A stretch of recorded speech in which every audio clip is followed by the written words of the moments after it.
இங்கேயும் நிறைய மக்களை பார்க்குறோம். அதில் ஃபஸ்ட்டு என்ன வேர்டு பயன்படுத்தப்பட்டிருக்கு? நாய்கள். நாய்களை ஆண்டவர் புறம்பே இருக்கிற நரகத்திலே தள்ளி போடுகிறார். வீட்டில் போய் நீங்கள் வாசி பாருங்கள். 2 பேதுரு 2:22. 2 பேதுரு 2:22. நாய் தான் கக்கினதை மறுபடியும் தின்னும். கழுவப்பட்ட பன்றி சேற்றிலே மறுபடியும் போய் புரளும். அந்த வசனங்களை அப்படி கீழே 22, 23 அந்த வசனங்களில் வாசி பாருங்கள். அதோட பொருள் என்ன என்று சொன்னால், நாய் தான் கக்கினதை மறுபடியும் தின்னும். அதுபோல் ஆண்டவரே இன்றைக்கி இந்த தவறை நான் பண்ணிட்டேன், மன்னிச்சிருங்க ஆண்டவரே. நான் ஜெபம் பண்ணும்போது அவர் மன்னிக்கிறார். 1 வாரம் கழித்து மறுபடியும் அதே தவறை நான் செய்து, ஆண்டவரே தப்பு பண்ணிட்டேன் மன்னிங்க ஆண்டவரே, மன்னிக்கிறார்.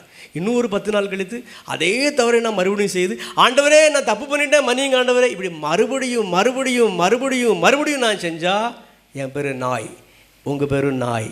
அப்படிப்பட்ட நாய்களை ஆண்டவர் எங்கே தள்ளி போடுகிறார்? புறம்பே இருக்கிற நரகத்திலே தள்ளி போடுகிறார்.